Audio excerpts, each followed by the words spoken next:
Respirar en esta atmósfera de horno, se decía que era mentira la fraternidad de los hombres predicada por Jesús, y falso aquel Dios que no había hecho ningún milagro, dejando los males del mundo lo mismo que los encontró al llegar a él. Y el trabajador vestido con un uniforme, obligado a matar en nombre de cosas que no conoce a otros hombres que ningún daño le han hecho, al permanecer horas y horas en un foso, rodeado de los horrores de la guerra moderna, peleando con un enemigo invisible por la distancia, viendo caer destrozados miles de semejantes bajo la granizada de acero y el estallido de las negras esferas, también pensaba con estremecimientos de disimulado terror. Cristo ha muerto, Cristo ha muerto. Sí, bien muerto estaba. Su vida no había servido para aliviar uno solo de los males que afligen a los humanos. En cambio, había causado a los pobres un daño incalculable predicándoles la humildad, infiltrando en sus espíritus la sumisión, la creencia del premio en un mundo mejor. El envilecimiento de la limosna y la esperanza de justicia ultraterrena habían conservado a los infelices en su miseria por miles de años. Los que viven a la sombra de la injusticia, por mucho que adorasen al crucificado, no le agradecerían bastante sus oficios de guardián durante 19 siglos. Pero los infelices acudían ya a su atonía. El Dios era un cadáver. No más resignación. Ante el Cristo muerto había que aclamar el triunfo de la vida. El cadáver inmenso aún pesaba sobre la tierra, pero las muchedumbres engañadas se agitaban ya, dispuestas a sepultarle. Por todos lados se oían los bajidos del mundo nuevo que acababa de nacer. La poesía que profetizó vagamente la llegada de Cristo, anunciaba ahora la aparición del gran Redentor, que no había de encerrarse en la debilidad de un hombre, sino que encarnaría en la inmensa masa de los desheredados, de los tristes, con el nombre de rebelión. Los hombres comenzaban de nuevo su marcha hacia la fraternidad, el ideal de Cristo. Pero abominando de la mansedumbre, despreciando la limosna por envilecedora e inútil. A cada cual lo suyo, sin concesiones que denigran, ni privilegios que despiertan el odio. La verdadera fraternidad era la justicia social. Cayó Salvatierra, y viendo que oscurecía, dio una vuelta, comenzando a desandar el camino. Jerez, como una gran mancha negra, recortaba las líneas de sus torres y tejados sobre el último resplandor del crepúsculo, mientras abajo perforaban su oscuridad las rojas estrellas del alumbrado. Los dos hombres vieron marcarse sus sombras sobre la blanca superficie del camino. La luna salía a sus espaldas, remontándose en el espacio. Lejos aún de la ciudad, oyeron un ruidoso cascabeleo que hacía apartarse a un lado a los carros que volvían de los cortijos, lentamente, con sordo rechinar de ruedas. Salvatierra y su discípulo, refugiándose en la cuneta, vieron pasar 4 briosos caballos con borlajes saltones y chillonas. Ristras de cascabeles tirando de un coche lleno de gente. Cantaban, gritaban, palmoteaban, llenando el camino con su alegría loca, esparciendo el escándalo de la juerga sobre las llanuras muertas que aún parecían más tristes a la luz de la luna. Pasó el carruaje como un rayo entre nubes de polvo, pero Fermín pudo reconocer al que guiaba los caballos. Era Luis Dupont que, erguido en el pescante, arreaba con la voz y el látigo a las 4 bestias que corrían desbocadas. Una mujer que iba junto a él, también gritaba azuzando al ganado con una fiebre de velocidad loca. Era la marquesita. Montenegro creyó que le había reconocido, pues al alejarse, agitó una mano entre la nube de polvo, gritándole algo que no pudo oír. Esos van de juerga, don Fernando, dijo el joven cuando se restableció el silencio en el camino. Les parece estrecha la ciudad, y, como mañana es domingo, querrán pasarlo en Matanzuela a sus anchas.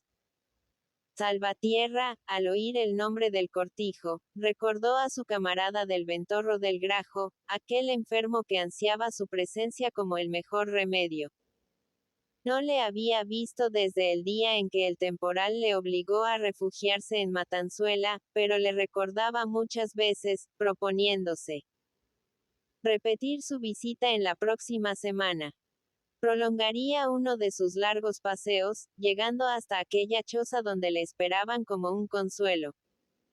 Fermín habló de los recientes amoríos de Luis con la marquesita.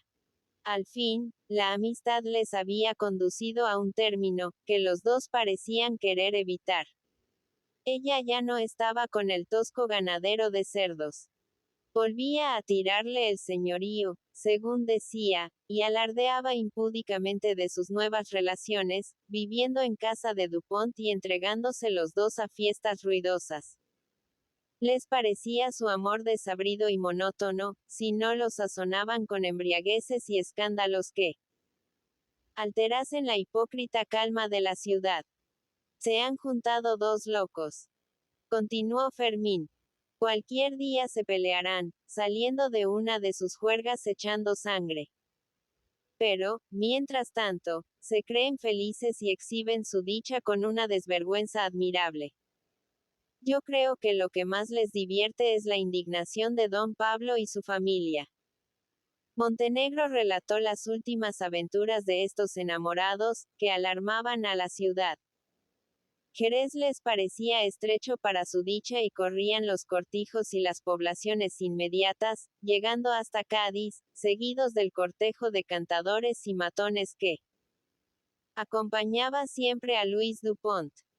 Pocos días antes habían tenido en Sanlúcar de Barrameda una fiesta estruendosa, al final de la cual, la marquesita y su amante, embriagando a un camarero, le raparon la cabeza con unas tijeras. En el círculo caballista, reían los señoritos al comentar las hazañas de aquella pareja. Pero qué buena sombra tenía Luis. Qué gran mujer la marquesita. Y los dos amantes, en una continua borrachera, que apenas se desvanecía era reforzada, como si temiesen perder la ilusión viéndose fríamente sin la engañosa alegría del vino, iban de un lado a otro, cual un vendaval de escándalo, entre los aplausos de la gente joven y la indignación de las familias. Salvatierra escuchaba a su discípulo con gesto irónico. Le interesaba Luis Dupont. Era un buen ejemplar de aquella juventud ociosa, dueña de todo el país. Apenas habían llegado los dos paseantes a las primeras casas de Jerez, cuando el carruaje de Dupont, rodando vertiginosamente a impulsos de las briosas bestias, que corrían como locas, estaba ya en Matanzuela. Los perros del cortijo ladraron furiosamente al oír el galope, cada vez más cercano, acompañado de gritos, rasgueos de guitarra y canciones de prolongado lamento. Ahí viene el amo, dijo Sarandilla. Nadie puede ser más que él. Y llamando al aperador, salieron los dos fuera del cortijo para ver llegar, a la luz de la luna, el ruidoso carruaje. Bajó del pescante de un salto la gentil marquesita, y poco a poco fueron disgregándose del amontonamiento de carne que llenaba el interior todos los del séquito. El señorito abandonó las riendas a Sarandilla, después de hacerle varias recomendaciones para que cuidase bien el ganado. Rafael avanzó quitándose el sombrero. «Eres tú, buen mozo», dijo la marquesita con desenvoltura. «Cada vez estás más guapo. Si no fuese por darle un disgusto a María de la Luz, cualquier día engañábamos a este». Pero o sea Luis, reía de la desvergüenza de su prima, sin que le molestase la muda comparación a que parecían entregados los ojos de Lola, entre su cuerpo desmedrado de vividor alegre y la fuerte armazón del aperador del cortijo. El señorito pasó revista a su gente. Ninguno se había perdido en el viaje. Todos estaban. La Moñotieso, famosa cantaora, y su hermana. Su señor padre, un veterano del baile clásico que había hecho tronar bajo sus tacones los tablados de todos los cafés cantantes de España. 3 protegidos de Luis, graves y cejijuntos, con la mano en la cadera y los ojos entornados, como si no osaran mirarse por no infundirse espanto, y un hombre carilleno, con sotobarba sacerdotal y unos tufos de pelo pegados a las orejas, guardando bajo el brazo una guitarra. Ahí le tienes, dijo el señorito a su aperador, señalándole al guitarrista. El señor Pacorro, alias el Águila, el primer tocador del mundo. El Guerra, matando toros, y mi amigo con la guitarra. El disloque. Y como el cortijero se quedase mirando a este ser extraordinario, cuyo nombre no había oído jamás, el tocador se inclinó ceremoniosamente como un hombre de mundo, experto en fórmulas sociales. Beso a usted la mano. Y sin añadir palabras se entró en el cortijo, siguiendo a la demás gente que guiaba la marquesita. La mujer de Sarandilla y Rafael, ayudados por aquella tropa, arreglaron las habitaciones del amo. 2 quinqués humosos dieron luz a la gran sala de enjalbegadas paredes, adornadas con algunos cromos de santos. Los hombres de confianza de don Luis, doblando el espinazo con cierta pereza, sacaron de espuertas y cajones todas las vituallas traídas en el carruaje. La mesa se llenó de botellas, que transparentaban la luz. Unas de color de avellana, otras de oro pálido. La vieja de Sarandilla se entró en la cocina, seguida de las demás mujeres, mientras el señorito preguntaba al aperador por la gente de la gañanía. Casi todos los hombres estaban fuera del cortijo. Como era sábado, los jornaleros de la sierra se habían ido a sus pueblos. Solo quedaban los gitanos y las bandas de muchachas que bajaban a la escarda confiadas a la vigilancia de sus manijeros. El amo recibía con satisfacción estos informes. No le gustaba divertirse teniendo a la vista a los jornaleros, gentes envidiosas, de corazón duro, que rabiaban con la alegría ajena y andaban después propalando los mayores embustes. Le placía estar a sus anchas en el cortijo. No era el amo. Y saltando de un pensamiento a otro con su incoherente ligereza, se encaró con los acompañantes. ¿Qué hacían sentados, sin beber, sin hablar, como si estuviesen velando a un muerto? Vamos a ver esas manitas de oro, maestro. Dijo al tocador que, con la guitarra sobre las rodillas y la mirada en alto, se entretenía haciendo arpegios. El maestro Águila, después de toser varias veces, comenzó un rasgueo, interrumpido de vez en cuando por las escalas gimeantes de la cuerda prima.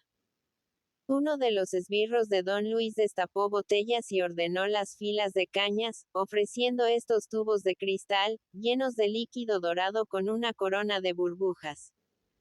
Las mujeres, atraídas por la guitarra, llegaron corriendo de la cocina. «Venga de ahí, moño tieso», gritó el señorito. Y la cantaora rompió en una solea, con una voz aguda y poderosa, que después de hincharla el cuello como si éste fuera a reventarse, atronaba la sala y ponía en conmoción a todo el cortijo. El honorable padre de la Moñotieso, como hombre versado en sus deberes, sin esperar invitaciones, sacó a su otra hija al centro de la habitación y comenzó el baile con ella. Rafael se alejó prudentemente, después de beber 2 copas. No quería estorbar la fiesta con su presencia. Además, deseaba revistar el cortijo antes que adelantase la noche, temiendo que el amo quisiera recorrerlo por un capricho de su embriaguez. En el patio se tropezó con Alcaparrón, que atraído por el ruido de la fiesta esperaba una coyuntura para introducirse en la sala con su pegajosidad de parásito. El aperador le amenazó con varios palos si seguía allí. Largo, granuja. Esos señores no quieren nada con los gitanos.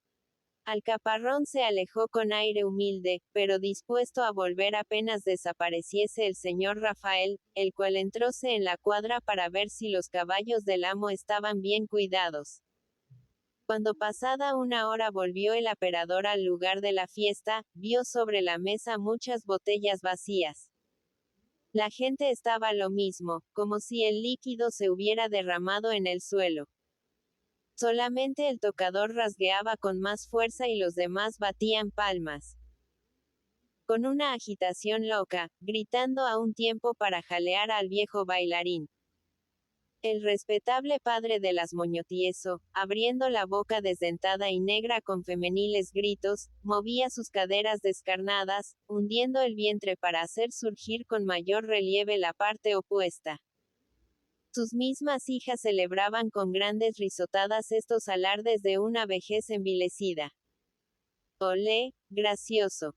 El anciano seguía bailando como una caricatura femenil entre las lúbricas excitaciones que le dirigía la marquesita. San Patricio. Que la puerta se sale del quicio.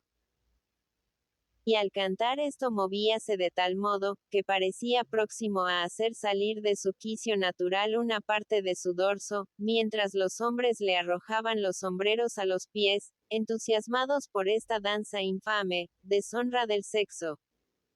Cuando el bailador volvió a su silla, sudoroso y pidiendo una copa como premio de su cansancio, se hizo un largo silencio. Aquí faltan mujeres. Era el chivo el que hablaba, después de escupir por la comisura de los labios, con la gravedad solemne de un valentón parco en palabras. La marquesita protestó. ¿Y nosotras qué somos, mamarracho? Sí. Eso es. ¿Qué somos nosotras? Añadieron como un eco las dos de Moñotieso. El chivo se dignó explicarse. Él no quería fartar a las señoras presentes. Quería decir que la juerga, para que marchase bien, necesitaba más mujerío. El señorito se puso de pie con resolución. Mujerío. Él lo tenía. En Matanzuela había de todo. Y empuñando una botella, dio orden a Rafael para que le acompañase a la gañanía. Pero, señorito, ¿qué va a hacer su merced? Luis obligó al aperador a que le guiase, a pesar de sus protestas. Y todos le siguieron. Cuando la alegre banda entró en la gañanía, la vio casi desierta. La noche era de primavera y los manijeros y el areador estaban sentados en el suelo, cerca de la puerta, viendo el campo que azuleaba silencioso bajo la luz de la luna. Las mujeres dormitaban en los rincones, o formando corrillos oían cuentos de brujas y milagros de santos con un silencio religioso. El amo, dijo el aperador al entrar.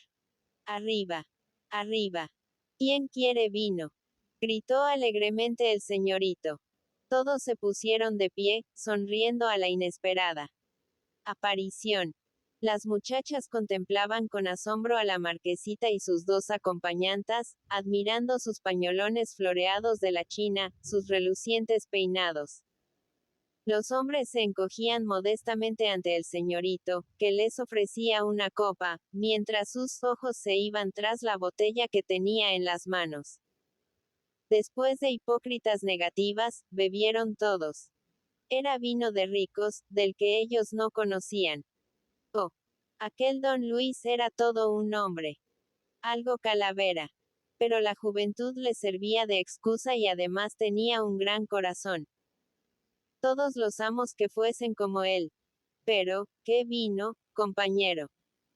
Se decían unos a otros, enjugándose los labios con el reverso de la mano. La tía Alcaparrona también bebió, y su hijo, que al fin había conseguido agregarse al cortejo del amo, pasaba y repasaba ante éste, enseñándole la dentadura caballar con la mejor de sus sonrisas. Dupont peroraba tremolando en alto la botella. Venía para invitar a su comilona a todas las muchachas de la gañanía, pero solo a las guapas. Él era así. Llano y francote. ¡Viva la democracia! Las muchachas, ruborosas en presencia del amo, a quien muchas de ellas veían por primera vez, retrocedían mirando al suelo, con las manos puestas ante la falda. Dupont la señalaba. Esta. Esta.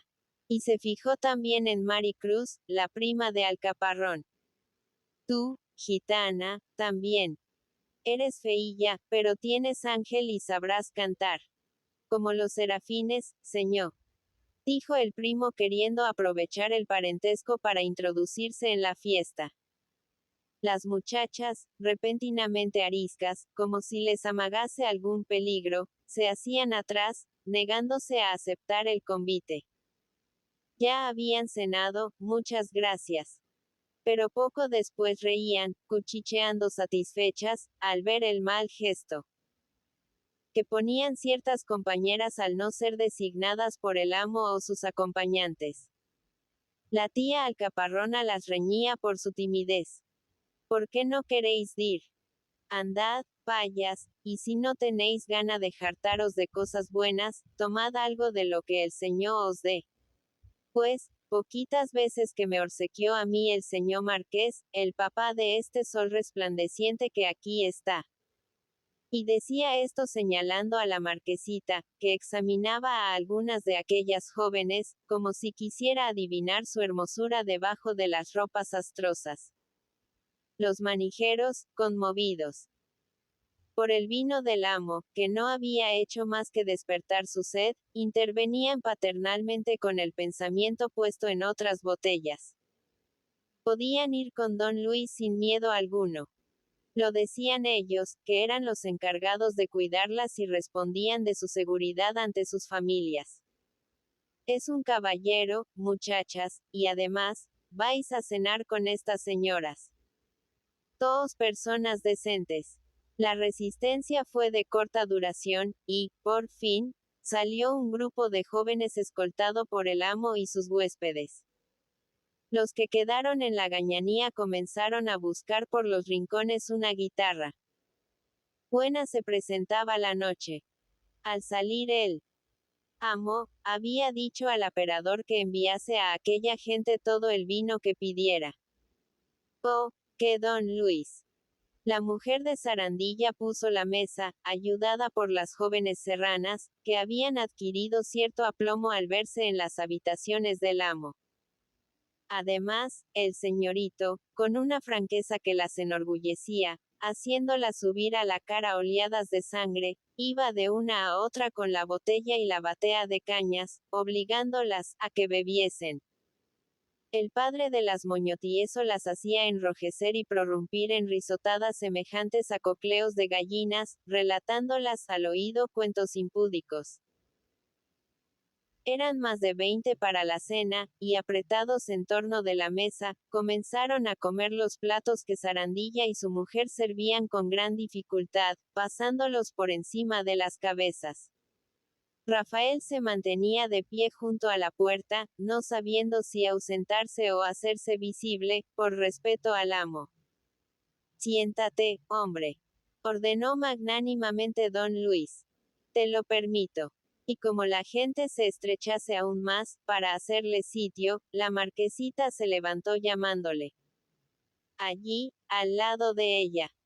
El aperador, al sentarse, creyó que se sumergía en las faldas y las susurrantes ropas interiores de la hermosa, quedando como pegado a ella, en ardoroso contacto con un lado de su cuerpo.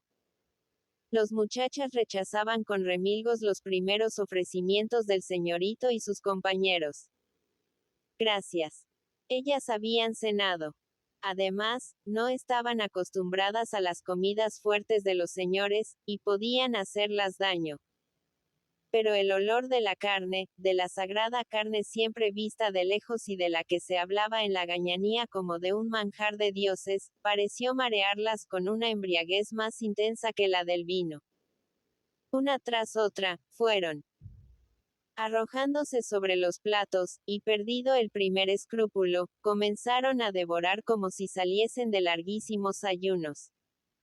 El señorito celebraba la voracidad con que se movían aquellas mandíbulas, y sentía una satisfacción moral casi equivalente a la que proporciona el bien. Él era así. Le gustaba de vez en cuando alternar con los pobres. Olé las mujeres de buen diente. Ahora a beber para que no se os atragante el bocado. Las botellas se vaciaban, y las bocas de las muchachas, azuladas antes por la anemia, mostrábanse rojas con el zumo de la carne, y brillantes con las gotas de vino, que se escurrían hasta las barbillas. Mary Cruz, la gitana, era la única que no comía. Al caparrón la hacía señas rondando la mesa como un perro. La pobre estaba siempre tan falta de apetito. Y con su habilidad de gitano, escamoteaba todo lo que con disimulo le ofrecía Mary Cruz.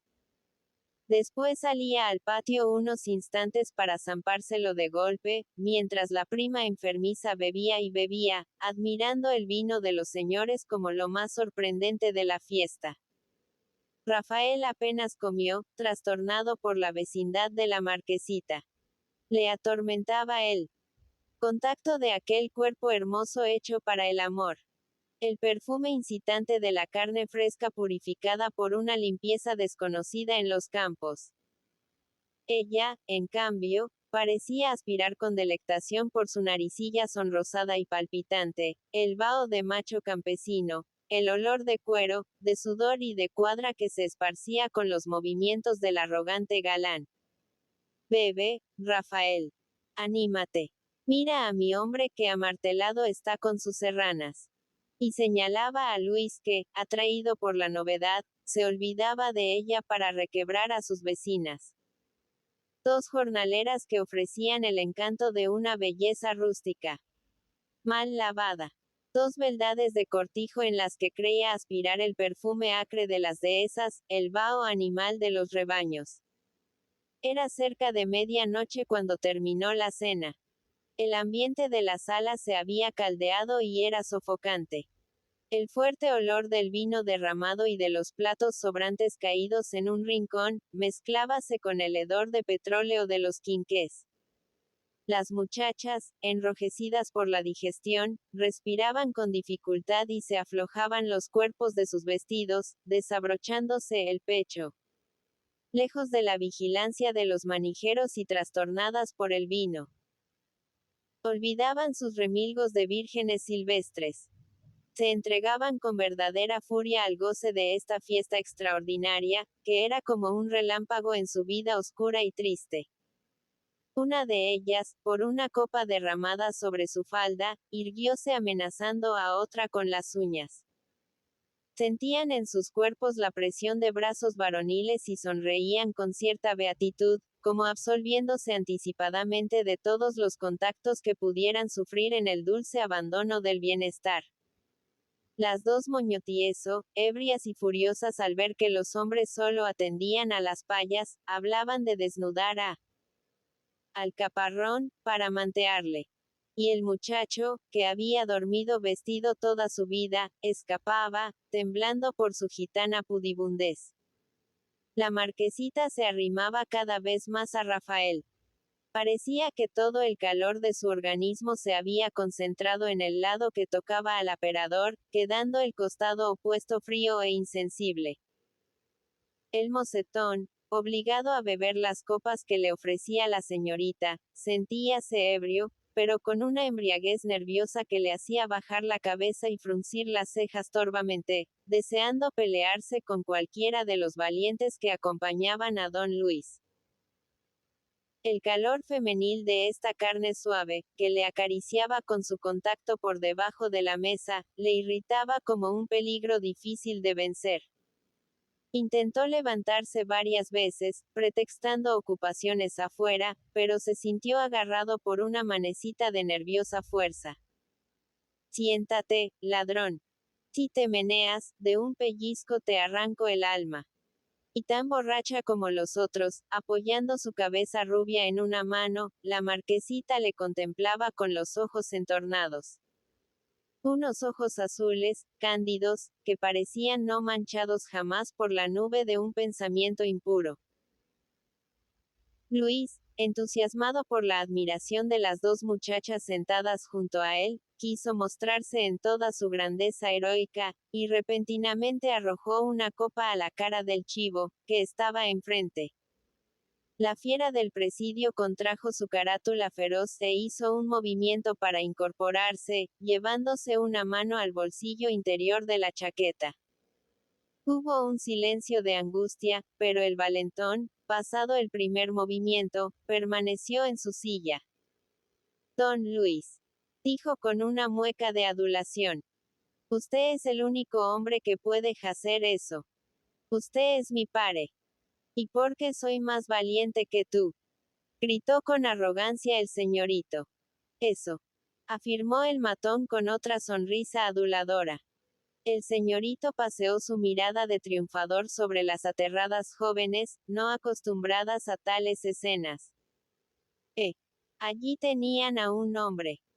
Las Moñotieso y su padre, que por acompañar a todas partes a don Luis como pupilos de su generosidad, se lo sabían de memoria, se apresuraron a dar por terminada la escena, moviendo gran estrépito.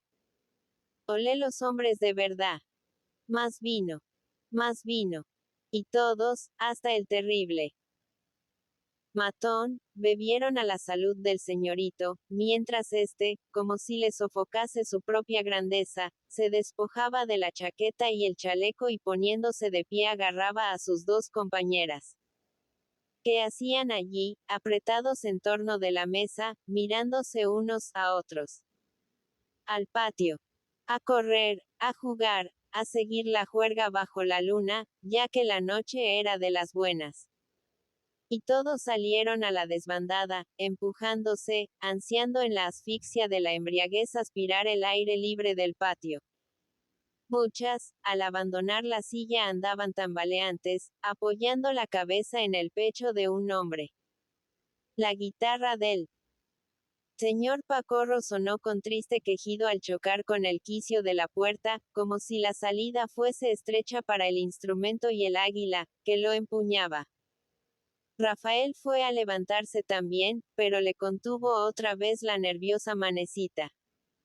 Tú aquí, ordenó la hija del marqués. A hacerme compañía. Deja que se divierta esa gentuza. Pero no me huyas, mala sombra. Parece que te doy miedo. El aperador, al verse libre de la opresión de los vecinos, había hecho retroceder su silla. Pero el cuerpo de la señorita le buscaba, se apoyaba en él, sin que pudiera librarse de su dulce pesadumbre. Por más que echaba el pecho atrás. Afuera, en el patio, sonaba la guitarra del señor Pacorro, y las cantaoras, roncas por el vino, acompañábanla con gritos y palmas. Pasaban corriendo las jornaleras por cerca de la puerta perseguidas por los hombres, riendo con nerviosas carcajadas, como si las cosquilis el aire de los que iban a sus alcances. Se adivinaban sus escondites en la cuadra, en los graneros, en el horno, en todos los departamentos del cortijo que comunicaban con el patio. Y en estas piezas oscuras, los encuentros, las risas sofocadas, los gritos de sorpresa. Rafael, en su embriaguez, no tenía más que un pensamiento. Librarse de las audaces manos de la marquesita, del peso de su cuerpo, de aquel ambiente tentador, contra el cual se defendía torpemente, seguro de ser vencido. Callaba asombrado por lo extraordinario de la aventura, cohibido por su respeto a las jerarquías sociales. La hija del marqués de San Dionisio. Esto es lo que le hacía permanecer en su asiento, defendiéndose con debilidad de una hembra, a la que podía repeler con solo el impulso de una de sus manazas. Por fin, tuvo que hablar. Déjeme su merced. Señorita. Doña Lola. Que no puede ser. Viéndole ella encogerse con una pudibundez de doncella, prorrumpió en insultos. Ya no era el mozo arrogante de otros tiempos, cuando hacía el contrabando y andaba por los colmados de Jerez con toda clase de mujeres. La tal María de la Luz le tenía embrujado. Una gran virtud, que vivía en una viña, rodeada de hombres. y continuó soltando infamias contra la novia de Rafael, sin que éste se inmutase. El aperador deseaba verla así. Sentíase de este modo más fuerte para resistir a la tentación. La marquesita, completamente ebria, insistía en sus insultos con la ferocidad de la mujer despreciada, pero sin separarse de él.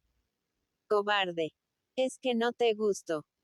Zarandilla entró en la sala apresuradamente, como si quisiera hablar al aperador, pero se detuvo.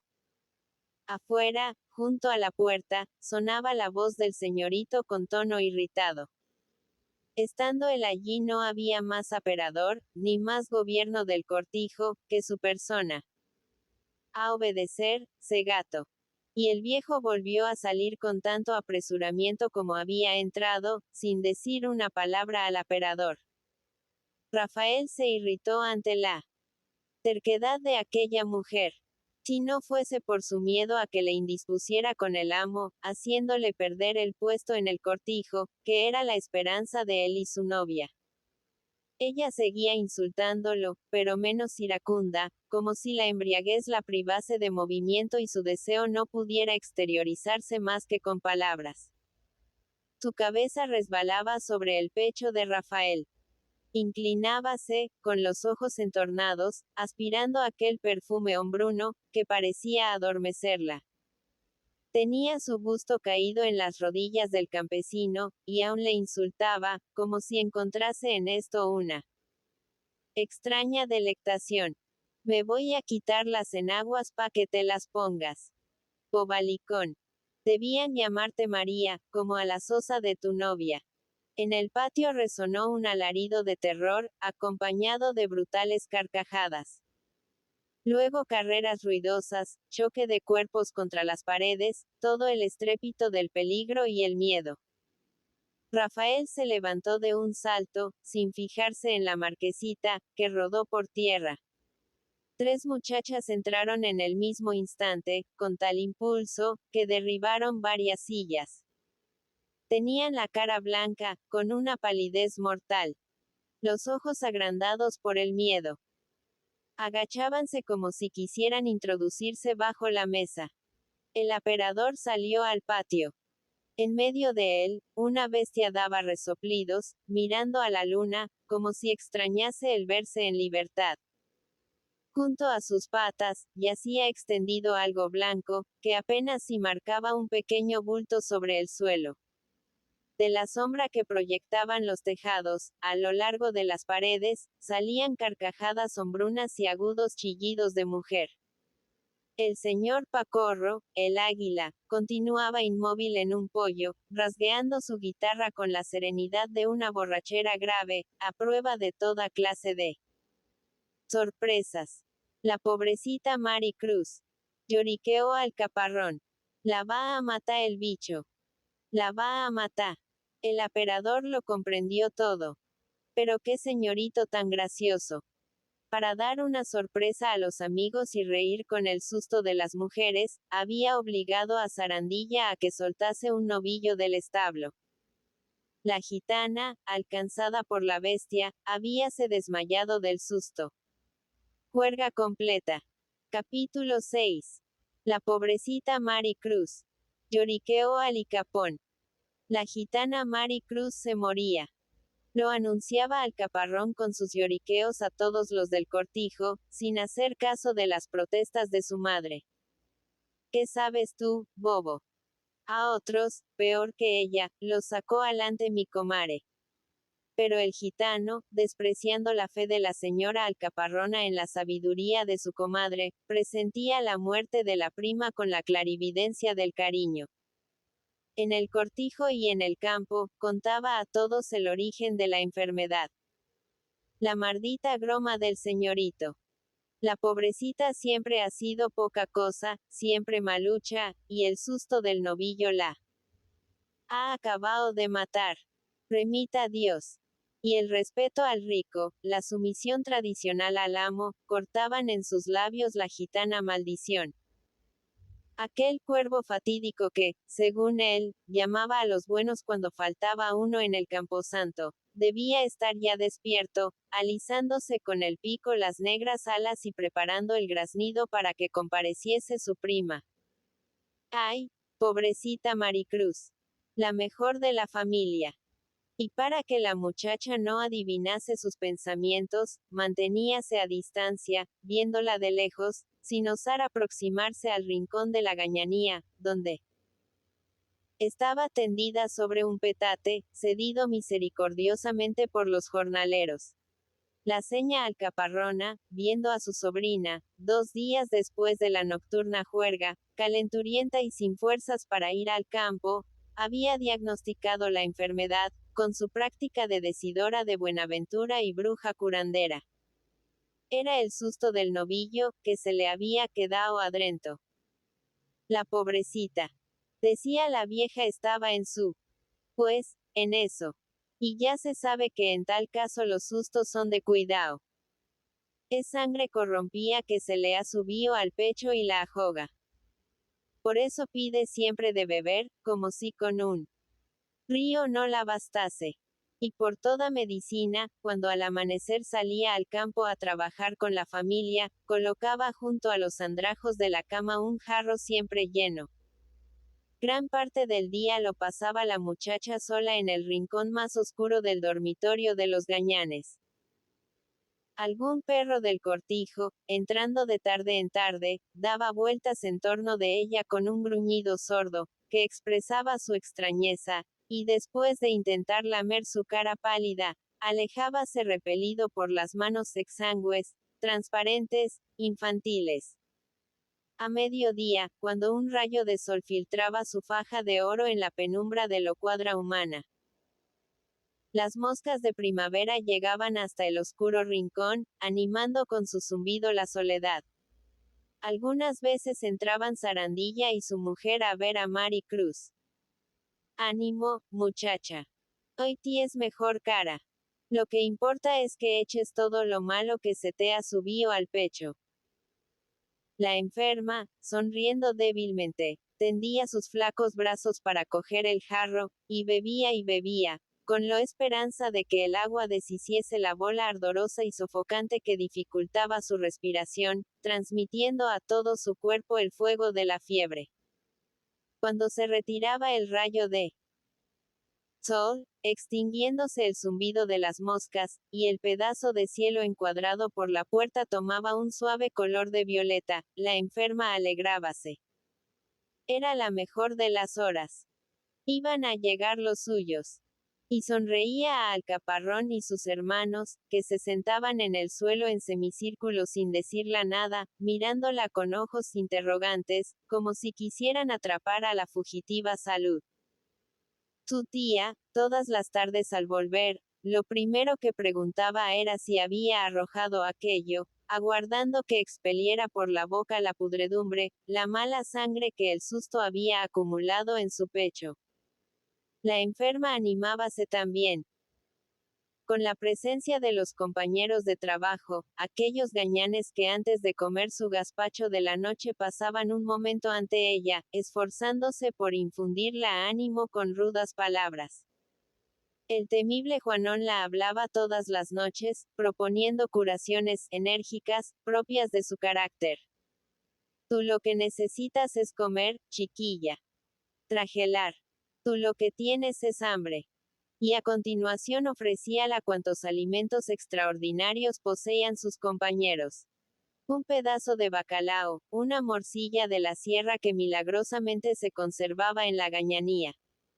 Pero la gitana rechazábalo todo. Con gesto agradecido. Tú te lo pierdes. Te se da de tu corazón. Así estás de enjuta y esmirria, y así te morirás. Porque no comes.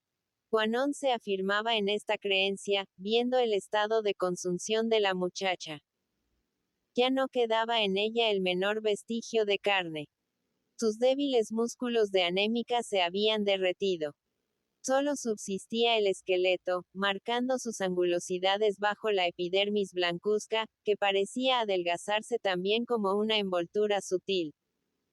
Toda su vida parecía concentrada en los ojos hundidos, cada vez más negros, con más luz, como 2 gotas de légamo tembloroso en las profundidades de las órbitas amoratadas. Por la noche, Alcaparrón, en cuclillas detrás de ella, huyendo de su mirada para llorar libremente, veía clarear a la luz del candil sus orejas y las alillas de la nariz, con una transparencia de hostia. El aperador, alarmado por el aspecto de la enferma, hablaba de traer un médico de la ciudad.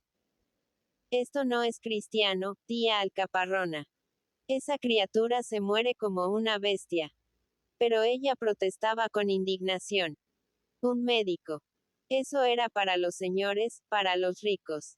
¿Y quién había de pagarlo? Además, ella no había necesitado de médico en toda su vida y era vieja. Las gentes de su raza, aunque pobres, tenían su poquito de ciencia, que los gachés buscaban muchas veces. Y llamada por ella se presentó en el cortijo su comare, una gitana viejísima, que gozaba gran fama de curandera en Jerez y su campo. Después de oír a la alcaparrona, palpó el mísero esqueleto de la enferma, aprobando todas las palabras de su amiga. No se había engañado. Era el susto, la mala sangre que se le había subido al pecho y la ahogaba. Anduvieron toda una tarde las dos por las colinas vecinas buscando hierbas, y solicitaron de la mujer de Sarandilla los más disparatados ingredientes para una famosa cataplasma que pensaban preparar. Por la noche, los hombres de la gañanía contemplaron en silencio las manipulaciones de las dos brujas en torno de un puchero puesto a la lumbre, con ese respeto crédulo de las gentes del campo por todo lo maravilloso.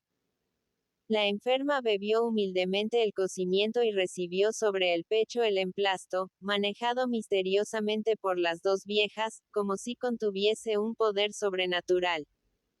La comare, que había hecho milagros, renegaba de su sabiduría si antes de 2 días no lograba deshacer la bola de fuego que ahogaba a la muchacha. Y los 2 días transcurrieron, y otros 2 más, sin que la pobre Mari Cruz experimentase alivio. Alcaparrón seguía sollozando fuera de la gañanía, para que no le oyese la enferma. Cada vez peor. No podía estar acostada. Se ahogaba. Su madre ya no iba al campo. Se quedaba en la gañanía para cuidarla. Hasta para dormir tenían que mantenerla con el cuerpo erguido, mientras su pecho se agitaba con un estertor de fuelle roto. ¡Ay, señor! Gemía él. Gitano, perdiendo la última esperanza. Lo mismo que los pajarillos cuando los hieren. Rafael no osaba aconsejar a la familia, ni entraba a ver a la enferma más que a las horas de trabajo, cuando los gañanes estaban en el campo. La enfermedad de Mari Cruz y la juerga del señorito en el cortijo le había colocado en una situación violenta con toda la gente de la gañanía. Algunas de las muchachas, al recobrar la razón después de la embriaguez de aquella noche, se habían ido a la sierra, no queriendo permanecer en el cortijo. Apostrofaban a los manijeros, guardianes de confianza de sus familias, que habían sido los primeros en aconsejarlas que siguiesen al señorito. Y después de propalar entre los trabajadores que volvieron a Matanzuela el domingo, lo ocurrido en la noche anterior, emprendieron solas el regreso a sus casas, contando a todos los escándalos del cortijo. Los gañanes, al volver a Matanzuela no vieron al amo. Este y su comitiva, una vez dormida la borrachera, habían regresado a Jerez alegres como siempre, con un regocijo escandaloso. Los trabajadores, en su indignación, hacían responsables al aperador y todo el gobierno del cortijo. El señorito estaba lejos. Y además era quien les proporcionaba el pan. Algunos de los que estaban en la gañanía la noche de la juerga, tuvieron que pedir la cuenta y buscar trabajo en otros cortijos. Los compañeros mostrábanse indignados. Iban a llover puñaladas. Borrachos.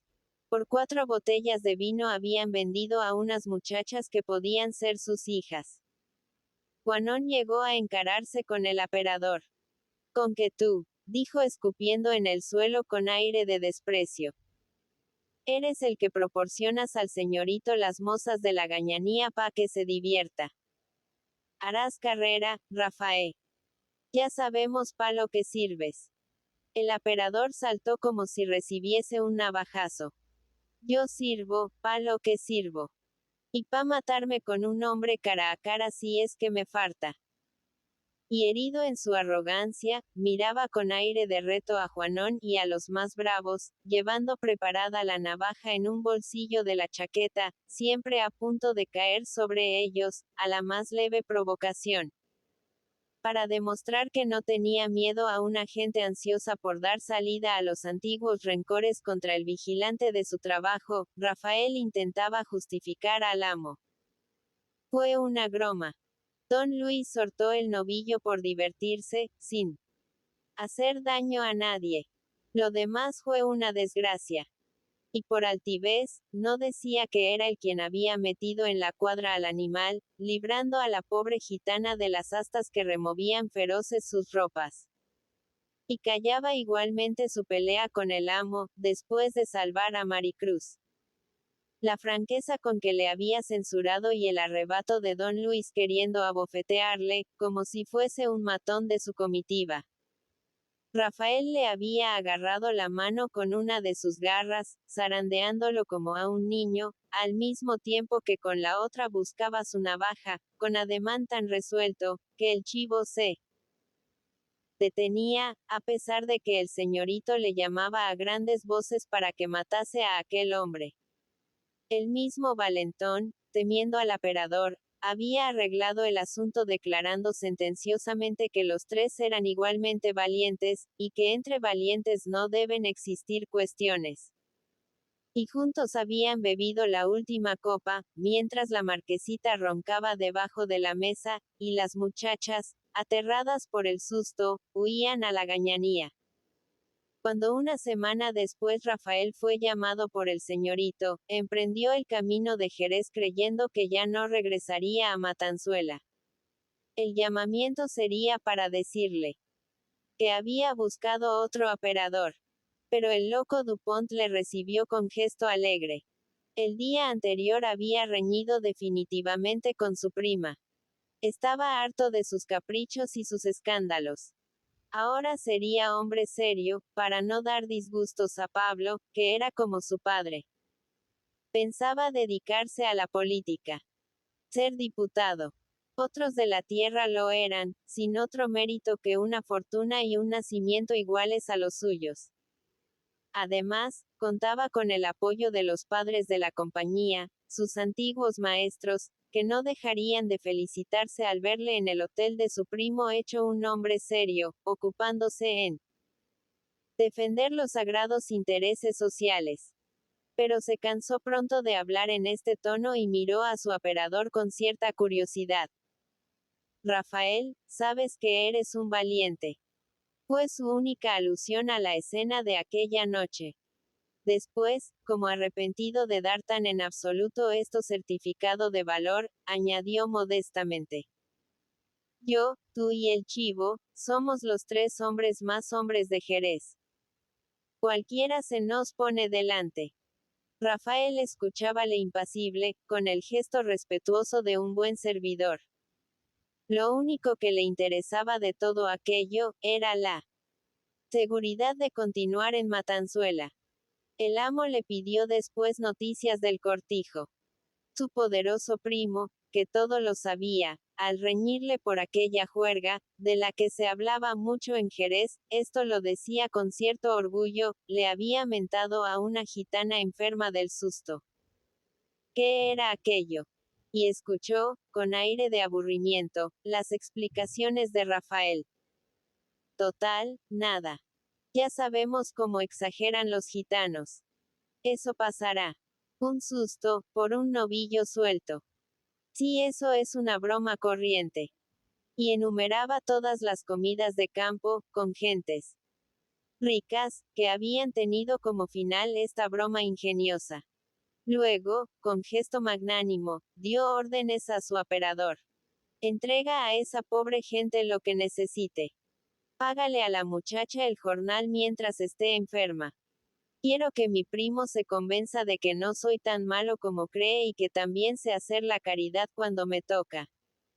Al salir Rafael de la casa del amo, espoleó su jaca, para hacer una visita a Marchamalo antes de volver al cortijo, pero se vio detenido frente al círculo caballista. Los señoritos más ricos de Jerez abandonaban sus copas de vino para salir a la calle. Rodeando el caballo del aperador. Querían saber detalladamente lo ocurrido en Matanzuela. Aquel Luis era a veces tan embustero relatando sus hazañas. Y al contestar Rafael gravemente, con pocas palabras, reían todos ellos, viendo confirmadas sus noticias. El novillo suelto, persiguiendo a las jornaleras ebrias, hacía prorrumpir en ruidosas carcajadas a una juventud que, bebiendo vino, desbravando caballos y discutiendo mujeres, esperaba el momento de heredar la riqueza y la tierra de todo Jerez. Pero, qué buena sombra tenía el tal Luis. Y pensar que ellos no habían presenciado aquella broma. Algunos recordaban con amargura que les había invitado a la fiesta, y se lamentaban de la ausencia. Uno de ellos preguntó si era cierto que una muchacha de la gañanía estaba enferma del susto. Al decir Rafael que era una gitana, muchos levantaron los hombros. Una gitana. Pronto se pondría buena. Otros, que conocían a Alcaparrón por sus trujanerías, rieron al saber que la enferma era de su familia. Y todos, olvidando a la gitana, volvieron a comentar la graciosa ocurrencia de Dupont el loco, acosando con nuevas preguntas a Rafael, para saber qué hacía la marquesita mientras su amante soltaba el novillo, y si ésta había corrido mucho. Cuando Rafael no tuvo más que decir, todos se fueron adentro sin saludarle. Satisfecha su curiosidad, despreciaban al gañán que les había hecho abandonar sus mesas precipitadamente. El aperador puso su jaca al galope, con el deseo de llegar cuanto antes a Marchamalo. María de la Luz no le había visto en 2 semanas y le recibió con mal gesto. Hasta allí había llegado, agrandada por comentarios, la noticia de lo ocurrido en Matanzuela. El capataz movió su cabeza reprobando el suceso, y la hija, aprovechándose de una ausencia del señor Fermín, increpó a su novio, como si éste fuese el único responsable del escándalo del cortijo. Ah, maldito. Por esto había estado tantos días sin presentarse en la viña. El señor tornaba a sus antiguas costumbres de mozo alegre. Convertía en una casa de vergüenzas aquel cortijo, con el que soñaba ella como un nido de amores legítimos. Quita allá, sinvergüenzón. Por aquí no vuelvas. Te conozco. Y el pobre aperador casi rompió a llorar, herido por la injusticia de su novia. Tratarle así. Después de la prueba a que le había sometido el ebrio impudor de la marquesita y que él callaba por respeto a María de la Luz. Se excusaba hablando de su condición. Él no era más que un criado, que había de cerrar los ojos ante muchas cosas, para conservar su puesto. ¿Qué haría su padre, si el dueño de la viña fuese un señorito como el suyo? Partió Rafael de Marchamalo, dejando a su novia menos iracunda, pero llevaba en el pensamiento, como una aguda pesadumbre, la aspereza con que le despidió María de la Luz. Cristo, con el señorito. Que de disgustos le proporcionaban sus diversiones. Volvía lentamente hacia Matanzuela, pensando en las caras hostiles de los gañanes, en aquella muchacha que se moría rápidamente, mientras allá en la ciudad, los desocupados hablaban de ella y de su susto con grandes risas. Apenas echó pie a tierra, vio a Alcaparrón que vagaba por los alrededores del cortijo, con gestos de loco, como si la exuberancia de su dolor no cupiera bajo los techos. Se muere, señor Rafael. Lleva ya 8 días de padecer. La pobrecita no puede tenderse, y está sentada día y noche con los brazos extendidos y moviendo las manos así. así, como si buscase la salucita que se fue pa' siempre. Ay, mi pobre Mari Cruz. Mi prima del arma. Y lanzaba estos gritos como si fuesen rugidos, con la expansión trágica de la raza gitana que necesita espacio libre para sus dolores.